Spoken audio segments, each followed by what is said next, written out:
Excuse me, ma'am. Yeah, I'm late for my flight. I got my kid waiting in the lobby. Not today.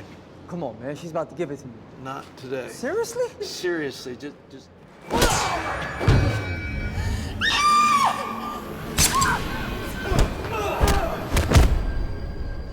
go!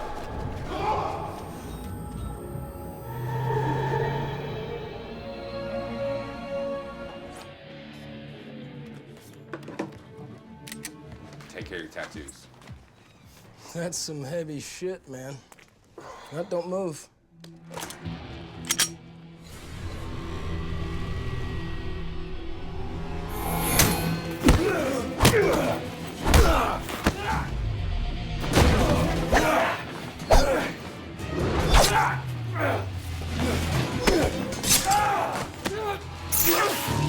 The story begins in Columbus, Ohio, during a significant crime wave that has gripped the city. Governor John Messer holds a press conference to address the public and local protesters. The protesters are concerned about a proposed pipeline project and demand answers regarding its safety. Messer assures the public that he has commissioned an independent study to evaluate the environmental impact of the pipeline. Stanley Hill is a family man who has been away in California for a job interview. He is hoping to secure a position managing a factory there. His wife, Vivien Hill, is the professional in charge of the independent pipeline study mentioned by the governor. She travels to the airport to pick Stanley up upon his return. When Stanley arrives, the couple reunites and walks toward their car in the airport parking garage. Stanley expresses optimism about the interview, though he is not yet certain if he got the job. As they reach their vehicle, they discover that one of the tires is flat. Stanley prepares to change the tire so they can head home. While Stanley is working on the car, a man approaches them and asks for money. Vivien is inclined to help the man, but Stanley is cautious and tells the man he does not have anything to give today.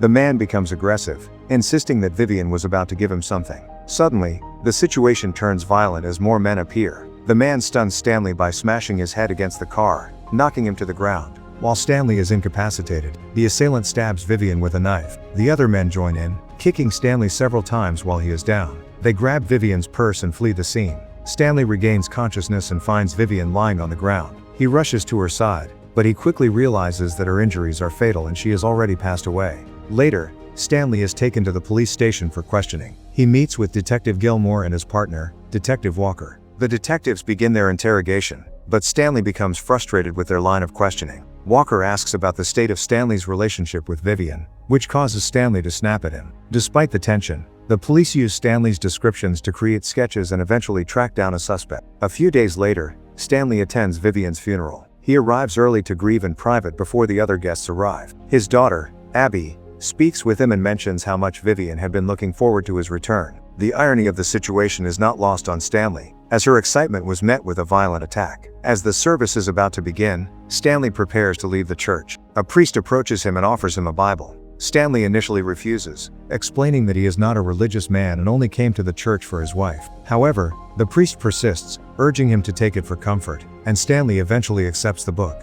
Meanwhile, Governor Messer is questioned by reporters regarding the murder of Vivien Hill. He publicly offers his prayers to the family but quickly transitions into using the tragedy as political propaganda. He reminds the citizens of Ohio to stay vigilant and promises that the state will deliver swift justice for Vivien. Back at home, Stanley watches the news and grows increasingly angry as he drinks.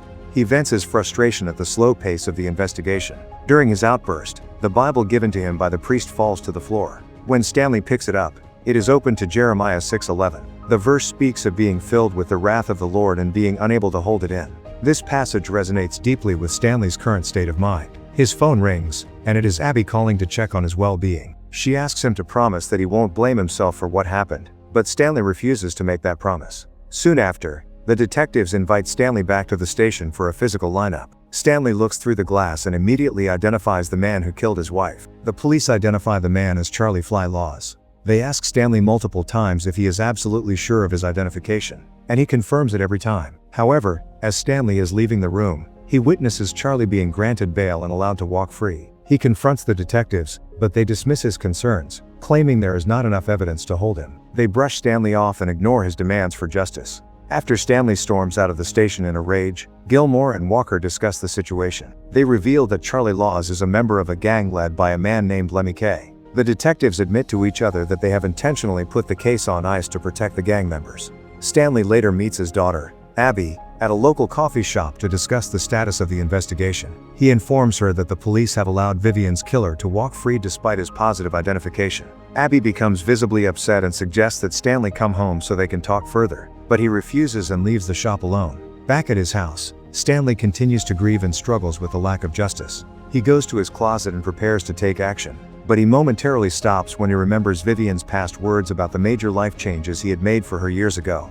Despite these memories, his frustration drives him to return to the parking garage where the murder occurred. Stanley begins roaming the town in search of the man he saw in the lineup. Eventually, he spots the killer out in public, which solidifies his decision to take matters into his own hands. He returns home and breaks into a hidden compartment in his closet wall, pulling out a suitcase filled with ammunition, passports, and various weapons. With his equipment gathered, Stanley places a call to a former colleague named Dennis. Dennis, who also served in special forces, expresses his condolences regarding Vivien's death. Stanley asks for specific names and information regarding the criminals, and the two agree to meet at Dennis's place of business. The next morning, Stanley visits a barber shop owned by Dennis. Unknown to the public, Dennis runs a high-tech black ops operation from a hidden area beneath the shop. As Stanley enters, Dennis instinctively attacks him to test his reflexes, but Stanley successfully stops the move. While Dennis gives Stanley a shave, the two men reminisce about their shared past in special operations. Dennis warns Stanley about the dangers of seeking personal vengeance, but they continue to argue about the necessity of the mission. Finally, Dennis hands Stanley a detailed file containing information on Charlie Laws and the other men involved in the attack. Upon seeing the names in the file, Stanley realizes the scope of the situation and tells Dennis that he is now involved as well. That night, Stanley begins his hunt by driving to a local bar to find a man named Nathan, who was one of his targets. Inside the bar, he observes Nathan flirting with a woman and offering her Vivien's stolen purse. Nathan notices Stanley watching him and uses a pool ball to smash a glass, attempting to intimidate him. Recognizing Stanley from the airport, Nathan realizes he is in danger and bolts out the back exit of the bar. Stanley immediately gives chase through the dark alleyways. During the pursuit, Nathan fires several shots at Stanley, but Stanley uses a heavy door as a shield to protect himself. He temporarily loses sight of Nathan until the criminal attempts to ambush him from behind with a gun. Using his martial arts training, Stanley quickly disarms Nathan and gains control of the situation. Stanley interrogates Nathan, demanding to know if Vivien was targeted specifically for her purse or if there was another reason. Nathan hints that the murder was more than just a simple robbery and expresses surprise that Stanley doesn't know the truth. Stanley demands the location of Charlie Laws, but Nathan refuses to cooperate and taunts him instead. Suddenly, Dennis arrives on the scene and shoots Nathan, ending the interrogation. Stanley is shocked by Dennis's sudden appearance and asks why he is there, but Dennis simply begins helping him dispose of the body. Neither man notices that a gang member is hiding nearby, taking photographs of them before slipping away unnoticed. While in the car, Stanley questions Dennis for involving himself in the dangerous situation. Dennis explains that he had been covering for Stanley and was waiting for him to reach out ever since the murder took place. They decide to search Nathan's properties, where they discover a broken cell phone and a supply of hard drugs. Meanwhile, the gang member who took the photos returns to a strip club to report back to the crime lord. Lemmy K. Lemmy is an Armenian crime boss who controls much of the local illegal trade. When Lemmy sees the photo of Nathan's death and realizes his subordinate didn't help, he becomes furious. As punishment for the failure, Lemmy cuts off the lackey's ring finger with a pair of cutters. He then issues a direct order to his men to hunt down both Stanley and Dennis.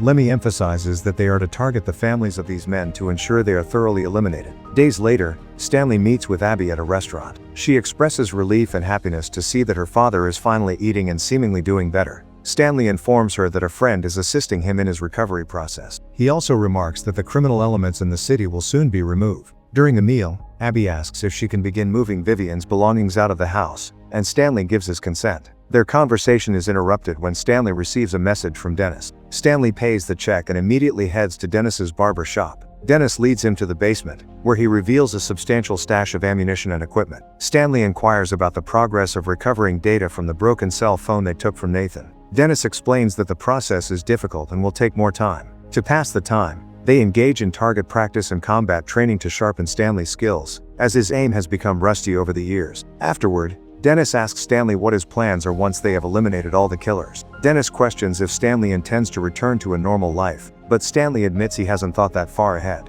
Dennis warns him that in their line of work, there is often no after once a mission of vengeance begins. Stanley eventually reveals that he has considered going off the radar and traveling to a distant location. Dennis notes that Stanley has insurance in place to ensure Abby is financially secure. The broken cell phone suddenly powers on, allowing them to access its contents. They find a contact for Lars and attempt to call him, but an unidentified person answers. They demand to speak with Charlie, but when the person on the other end asks for their identity, they hang up the phone. Following this, Stanley decides he wants to get a specific tattoo and visits a local shop. Meanwhile, detectives Gilmore and Walker are approached by one of Lemmy K's subordinates. The man informs the detectives that his boss demands an immediate meeting. They go to Lemmy's strip club, where the crime lord reminds them that they are being paid to protect his criminal enterprise. Lemmy reveals that he has a video recording of Governor Messerv's son involved in a drug-related incident involving a minor. Lemmy uses this footage to blackmail the authorities, ensuring his gang members remain out of jail. Detective Gilmore becomes defensive, arguing that they have already done a great deal to protect Charlie. Lemmy then mentions that a mysterious individual is hunting his men. Although Gilmore initially claims it is not his problem, Lemmy orders the detectives to find and stop the culprits. After the meeting, a concerned Gilmore calls Governor Messerv and insists on a private meeting. They meet in a secluded area where Gilmore briefs the governor on the situation regarding Lemmy's men being killed. He also warns Messerv that the drug case involving his son could destroy his political career. At the same time, Stanley enters the tattoo shop owned by Lars but finds a different man working there. Stanley concocts a story about his daughter knowing both Lars and Charlie to avoid suspicion. As the man begins tattooing Stanley's back, he secretly sends a text message to Lars to alert him of the visitor. Lars replies and instructs the man to keep Stanley occupied until he can arrive at the shop. During this time, Dennis returns to his own barber shop only to find that it has been ransacked. Charlie and two armed thugs are waiting inside the shop for Dennis. They threaten him and demand to know Stanley's real name. Dennis quickly retaliates, attacking the men and taking them out, though he sustains an injury to his leg in the process. Charlie manages to escape the shop before Dennis can stop him. Back at the tattoo shop, Lars arrives and takes over the tattooing process. He begins questioning Stanley about his family, while Stanley tries to shift the topic toward Charlie's whereabouts.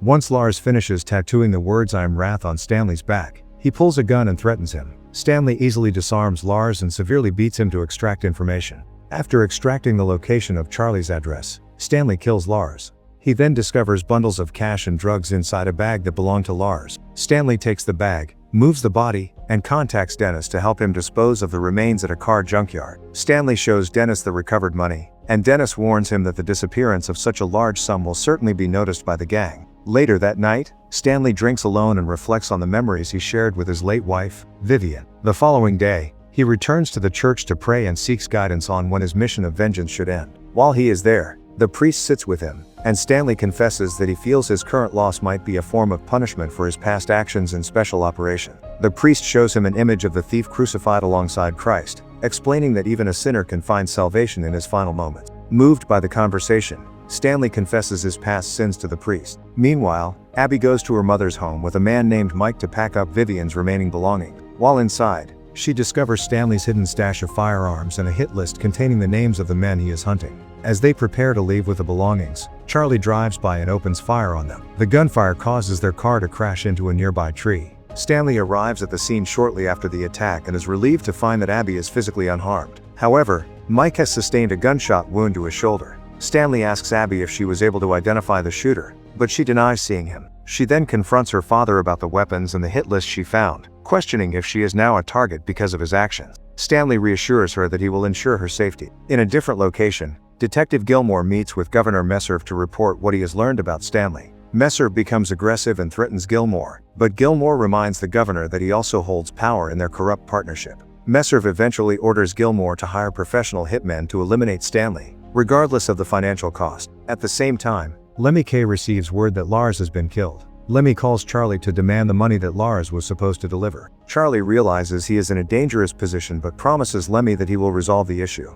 Soon after, Stanley contacts Charlie and offers him a deal. He will return the missing shipment if Charlie meets him alone. Charlie selects a location known as the House of Soul for the meeting. Both men prepare for the encounter by arming themselves heavily. Dennis goes to the bar ahead of time and observes Charlie entering a VIP room. Inside the room, Charlie sees a man holding a bag and assumes it contains the missing cash. The atmosphere is tense, and the man's bodyguard keeps a close watch on Charlie. Stanley then enters the VIP room, and the guard immediately orders him to leave. The confrontation quickly escalates into a shootout when the man with the bag fires at Stanley. Stanley uses the bodyguard as a physical shield while returning fire, successfully killing the man with the bag. He then kills the bodyguard as well. Charlie joins the gunfight, but Stanley manages to duck behind cover and return fire, forcing Charlie to hide behind a table. Stanley commands everyone else in the room to stay down as he approaches Charlie with his weapon drawn. He demands to know who specifically ordered the hit on his wife. Cornered and with no other options, Charlie admits that Lemmy K was the one who ordered the murder. However, Charlie claims he does not know the motive,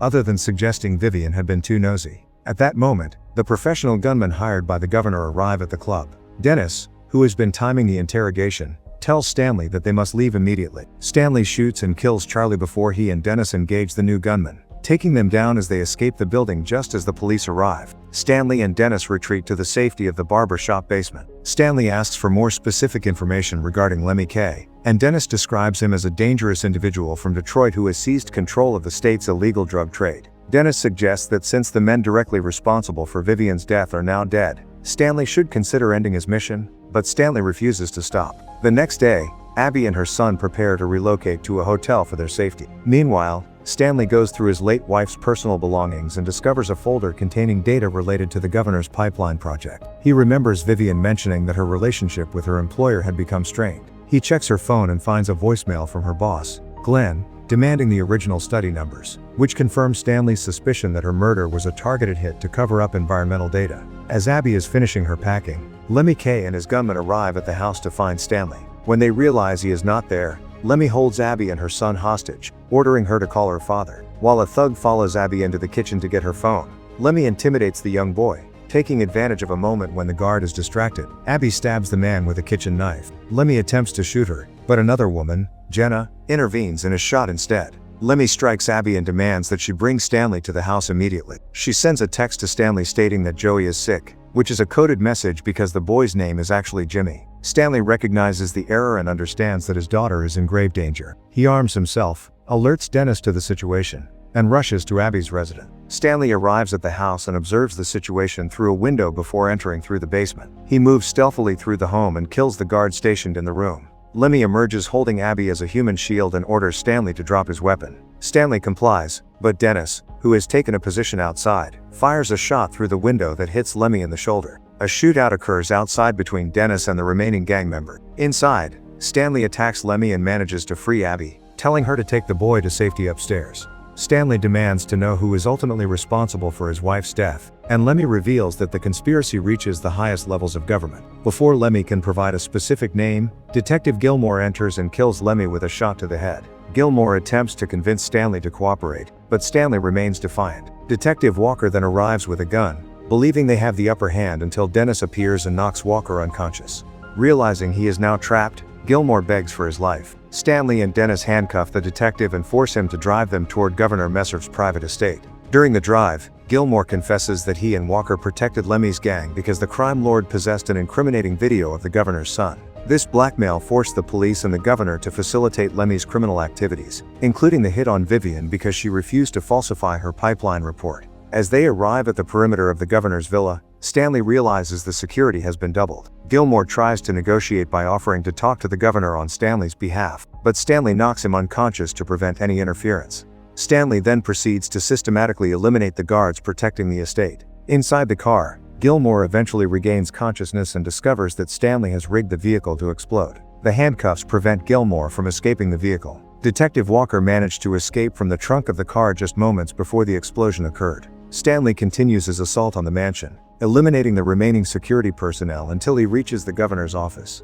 Inside, he finally confronts Governor Messer. The governor is armed and manages to shoot Stanley during the confrontation. Messer taunts Stanley, revealing that he is aware of Stanley's background in Black Ops. He confirms that he ordered the murder of Vivien because she refused to cover up the findings of her environmental report. The governor moves in to kill Stanley to finalize the cover-up, but Stanley manages to swat the gun away. Stanley then uses a knife hidden in his boot to stab Messer. As the governor collapses, he asks for Stanley's identity, to which Stanley responds, "I'm Wrath." Stanley walks out of the office and finds himself surrounded by police officers who order him to drop his weapon. Instead of complying, he points the weapon at them, prompting the officers and snipers to open fire. Stanley survives the shooting because he was wearing a bulletproof vest. He is rushed to the hospital to recover from his injuries. 3 days later, Abby attempts to visit him, but she is informed that her father will be tried in a FISA court without access to regular lawyers. Abby pushes past the guards to give her unconscious father a final hug, and during this moment, She secretly slips a handgun into his side. Later that night, during a shift change, Detective Walker enters Stanley's room disguised as an officer. Now demoted to a patrolman, Walker intends to settle the score for the deaths of his partner and the others. He asks Stanley what is on his mind before he pulls the trigger. Stanley replies that he is thinking about his family before pulling out the gun Abby left him and shooting Walker. Dennis then emerges from behind a curtain, dressed as a doctor, having also fired at Walker. The two men briefly bicker over who actually secured the kill. Dennis provides Stanley with fresh clothes and informs him they have 3 minutes to make their escape. Dennis wheels Stanley out of the hospital, and they begin their journey to relocate to Brazil. Months later, Abby receives a letter from Stanley sent from Sao Paulo. In the letter, he assures her that he is safe and doing well, thanks to her assistance. He expresses his love for her and her family as he begins his new life under the radar.